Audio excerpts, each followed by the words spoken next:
Good morning at 6:28, about 4 minutes away from sunrise. No cloud in the sky this morning except for a little bit out to the west over the top of the mountain, so I'm waiting for the sun to come up and light the ridge of one of the mountains. But it's a beautiful morning this morning, a little bit misty, some beautiful pastel orange colours in the sky right now. And I'm shooting with the GFX 50R once again. In fact, it might be my last sunrise shoot with this. I do have to give this back very soon, so I'm working hard to get out and get as many shoots in as I can. So just give you an idea what I'm doing.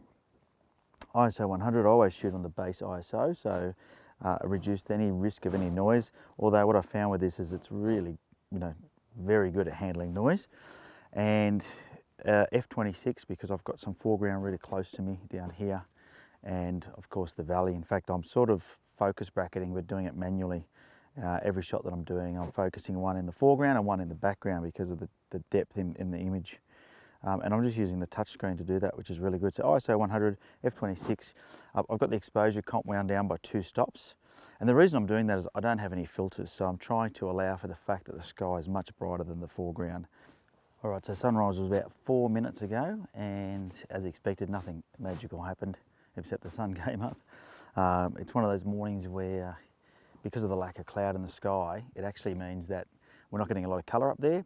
Now, if you've ever watched any of my videos, you know my philosophy is when we've got cloud in the sky, I'll always shoot into the sun because you get that colour reflecting off of the clouds. If there's no cloud in the sky, then I find something that the sun is going to hit as it comes up, and I photograph that, which is exactly what I'm doing. I haven't moved my composition. I've still got the exact same composition, which I'll talk you through in a second. But essentially, I'm going to shoot this rock face. Now, it is already glowing a beautiful orange colour, and the good thing about that is that I can bring that in camera. Sometimes it can be really hard to see it in camera, but I know that in post-production I'll be able to bring it back out because I can see it with my eyes. And then all I'm doing is, after I take the shot, is I'm just checking the histogram to make sure that I've got no blown highlights, which I don't, and I'll be able to recover the shadows really well. One of the things, if I didn't say it already, with this GFX 50R or the 50S that I found exceptional is the ability to pull out the details and the shadows without any noise. The D850 does a pretty good job, but this does an exceptional job at reducing noise as I'm increasing the shadows. I find that when I underexpose by too many stops in the D850 and I bring it back up, I get a little bit of noise. In this, it seems to be a lot less for whatever reason, something to do with the sensor. Anyway, I'll talk you through my composition so you get a feel for what I'm shooting, and then and why I'm doing what I'm doing. That way, it might help you out.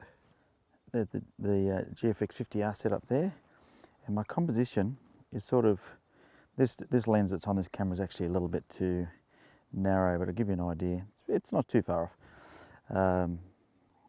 If you have a look there, I've got that rock there, this beautiful, coloured end and the jagged cracks through it, the tree there. There's a tree there as well, which is in my composition. And then that there in the distance is the mountain that I'm talking about. That when the sun comes up, the light will, all the way along the top of this mountain, I don't know if you can see it too well, is like a rock face, and the sun's going to hit that, and it's just going to glow a beautiful colour. So that's what I'm waiting for. I'm just waiting for the light to come up so I can capture that colour. But just a beautiful spot, absolutely amazing spot. Just love it down here in the Blue Mountains, beautiful.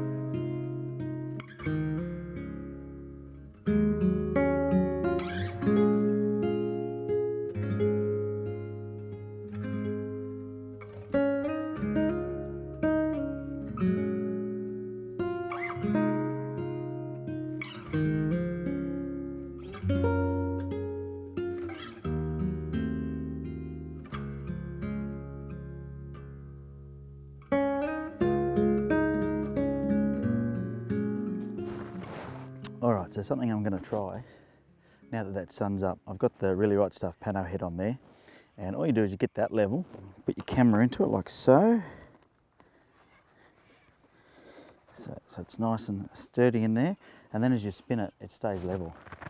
Now this 23mm lens actually works really well. I'm just going to get my composition right, make sure I get the focus right. I think I'll stay with that focus there. And then I can see if I go to f22 and 4, so I'll just go to a manual setting now, f22 at 4, ISO 100, and then I can take one shot here. I'll just move it slightly, and I know everything's level. I'm going to do another one, and it's giving me a panoramic image, which, you know, when I join them all together, you get an amazing file. So there you go. That's looking pretty good.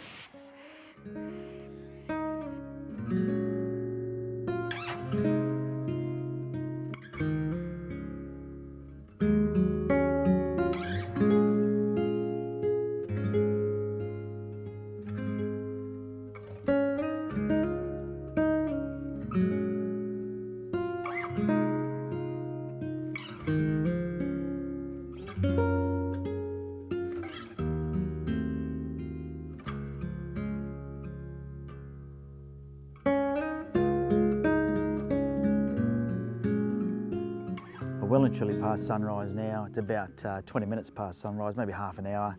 The sun's well and truly up. As you can see, it's starting to hit the mountains behind me here and making a really harsh sort of light now. That soft light's gone. I think most of the best light was before sunrise. Anyway, I wanted to quickly talk about the GFX 50R and whether or not I think it's good for landscape photography. If you've seen my previous videos, you would have noticed I had the 50S before. I've been shooting with the 50R now for a couple of weeks. Now, I think it's really good for landscape photography, and there's a few reasons. I think number one is the fact that it has that 4:3 ratio.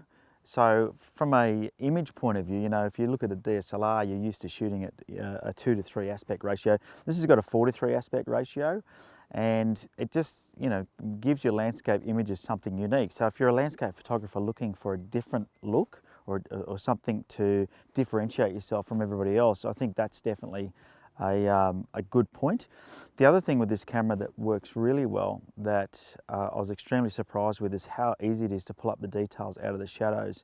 Now, several times I've now used this at sunrise, and where the foreground is dark, the sky is light, and I'm not using any filters, and I'm getting really good results. Now, I would love to try my filters on here. I don't have a filter holder that would fit this lens. If I was to get this camera, I would definitely get my filter holder on there and see how it went with filters, because I think with any sensor, the less work it can do. So the easier you make it for the sensor, the better quality image you're going to get. That's just my opinion. It's not tested, not scientific, but I just feel sometimes that would be a benefit.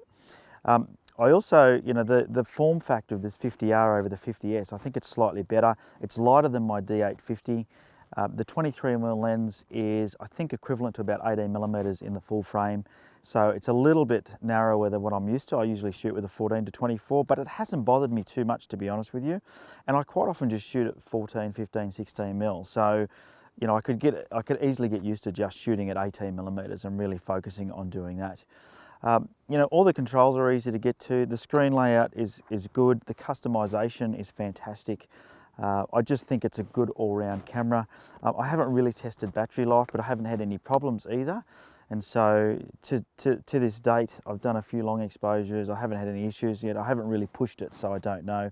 I haven't tried it for anything else. Like I haven't tried it for video work. I haven't done any studio work. I haven't, you know, it's not a sports camera, so I haven't tried anything like that.